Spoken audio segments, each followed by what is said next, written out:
TDP వాళ్ళు దోచుకున్నారు క్యాంటీన్లకు సంబంధించి. అభివృద్ధి ఏమీ చేయలేదు.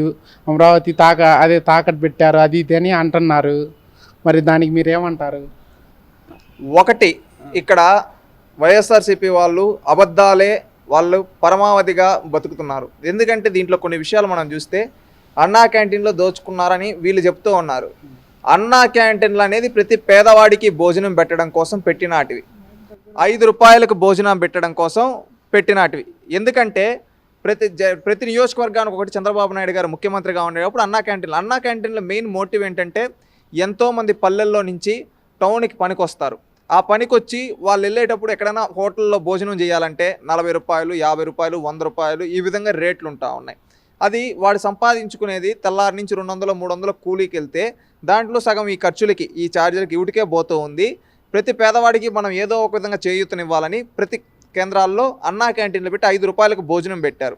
ఇప్పుడు టౌన్లో కూడా ఎవరైనా పని చేసుకునే వాళ్ళు ఉంటే 3 పూట్ల కలిపి వాడికి 15 రూపాయలు అయ్యేది. వృద్ధులు ఎవరన్నా ఇప్పుడు చూస్తూ ఉన్నాం సమాజంలో తల్లిదండ్రులను వదిలేసి బిడ్డలు ఎక్కడో ఉద్యోగాలు చేసుకుంటూ ఉంటారు, ఇంట్లో తల్లిదండ్రులు ఉంటారు, వాళ్ళకి పెన్షన్ వస్తుంది. ఆ పెన్షన్తో కూడా వాళ్ళు చేసుకొని వాళ్ళకి మిగులు వచ్చేటట్టుగా చంద్రబాబు నాయుడు గారు అన్నా క్యాంటీన్లకు శ్రీకారం చుట్టడం జరిగింది. ఆ విధంగా ఆ రోజు ఎంతోమంది పేదవాళ్ళకి ఆకలి తీర్చారు 3 పూట్ల అన్నం పెట్టి అన్నా క్యాంటీన్లు. దానివల్ల దీంట్లో సంక్షేమం చేసేటప్పుడు మనం దాంట్లో ఆదాయం గురించి దాని గురించి ఎత్తుక్కోకూడదు. ఈ విధంగా ఆ రోజు చంద్రబాబు నాయుడు గారు ప్రతి పేదవాడికి అన్నం పెట్టారు. అది రాజకీయం అంటే ఇంకా మనం ఏం చేయలేం. ఎందుకంటే దానికంటే ఇంకొక ఎదవ పని ఏదైనా ఉండదు దీన్ని కూడా రాజకీయం చేయాలనుకుంటే.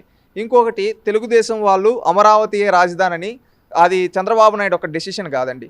ఆ రోజు శాసనసభలో చర్చ జరిగినప్పుడు ఆ రోజు ప్రజలచే ఎన్నుకోబడ్డ శాసనసభ్యులు అందరూ శాసనసభలో ఉన్నారు. ఆ రోజు అందరి ముందు ఇది పెట్టినప్పుడు ఈ విధంగా అంటే ఆ రోజు జగన్మోహన్ రెడ్డి గారు కూడా ఏమన్నారు, 30,000 ఎకరాలు ఎక్కడ పెడితే అక్కడ మేము రాజధానికి సహకరిస్తా ఉన్నారు. ఆ రోజు చంద్రబాబు నాయుడు గారు 33,000 ఎకరాలు సేకరించి ఆ 33,000 ఎకరాల్లో రాజధాని. ఆ రోజు నరేంద్ర మోడీ గారు వచ్చారు, పక్క రాష్ట్రం నుంచి కేసీఆర్ గారు వచ్చారు, అదే రోజు జగన్మోహన్ రెడ్డి గారికి కూడా ఆహ్వానం పంపారు. ఆ విధంగా అందరికీ పంపినప్పుడు ఆ రోజు అందరి ఏకాభిప్రాయం మీద అమరావతి రాజధానిగా ఏర్పాటు చేయడం జరిగింది. ఆ అమరావతి రాజధాని ఏర్పాటు చేసిన తర్వాత అక్కడ జగన్మోహన్ రెడ్డి గారు కూడా 2019 ఎన్నికల్లో ఏమన్నాడు, మేము అమరావతిలోనే రాజధాని ఉంచుతాం, రాజధాని ఇక్కడే ఉంటుంది అని చెప్పి క్లారిటీగా చెప్పాడు. ఇప్పుడు వీళ్ళు రాజకీయం చేస్తున్నారు రాజధానితో, 3 పెడతాం, 4 పెడతాం, 5 పెడతామని. ఇది తప్పు అని చెప్పి తెలుగుదేశం పార్టీ చెప్తూ ఉంది. ఇక్కడ అన్నా క్యాంటీన్లో అవినీతి జరగలేదు, పేదవాడికి 3 పూట్ల అన్నం పెట్టారు. అమరావతి అనేది రాష్ట్రానికి ఒక ఐకానిక్గా ఉండాలి, రాజధాని ఒకటి ఉండాలి, అభివృద్ధి వికేంద్రీకరణ జరగాలనే ఉద్దేశంతో తెలుగుదేశం పార్టీ పెట్టడం జరిగింది. సరే, అమరావతి అంటున్నారు, మరి అమరావతి కమ్మోళ్ళకి సంబంధించే అంటున్నారు, కమ్మోళ్ళే బాగుపడ్డారు అది ఇదని అంటున్నారు. మరి దానికి మీరేమంటారు? ఒకటి, ఇదే జగన్మోహన్ రెడ్డి గారు ప్రతిపక్షంలో ఉండేటప్పుడు చెప్పుండొచ్చు కదా, ఇది ఒక సామాజిక వర్గం, ఎందుకు చెప్పలేదు ఆ రోజు? ఈరోజు అన్న ఏ ఊర్లో అయినా కానీ ఒక సామాజిక వర్గం ఒక దాని వ్యక్తి అని మాట్లాడుతున్నారంటే వీళ్ళు ఎలాంటి వాళ్ళు అర్థం చేసుకోండి. ఒకప్పుడు ఒక మహాకవి అన్నాడు, గుణం లేని పాలకుడు కులం గొడుగు పడతాడు, ప్రాంతాల మధ్య చిచ్చులు పెడతాడని. ఈరోజు ఈ గుణం లేని జగన్మోహన్ రెడ్డి కులాల మధ్య ప్రాంతాల మధ్య చిచ్చు పెడుతూ ఉన్నాడు. ఒకటి ఆలోచించండి, అమరావతిలో కమ్మ వాళ్ళు మాత్రమే ఉన్నారు. ఏం మాట్లాడుతున్నావు?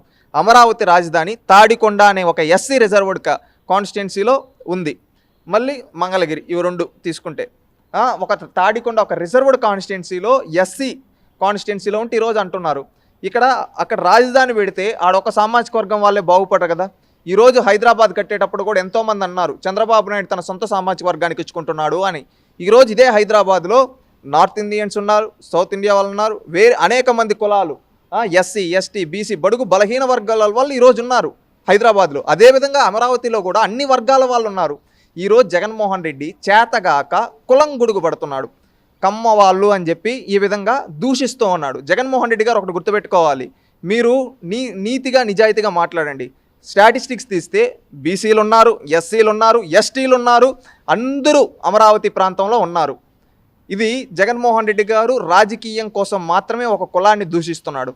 ఇంకొకటి, ఇక్కడ జగన్మోహన్ రెడ్డి గారు ఒకటి గుర్తుపెట్టుకోవాలి, కులాన్ని దూషించే పాలకుడు బాగుపడినట్టు చరిత్రలో లేదు. ఈరోజు ఒక కులం పైన మీరు విషయం చెమ్ముతున్నారు, గుర్తుపెట్టుకోండి, కులం కూడుబెడదు గుణం గుర్తింపునిస్తుందంటారు. మీలాంటి గుణం లేని వాళ్ళు ఈరోజు కులం గొడుగు పడుతున్నారని రాష్ట్ర ప్రజలు, రాష్ట్రంలో యువత అనుకుంటూ ఉన్నారు.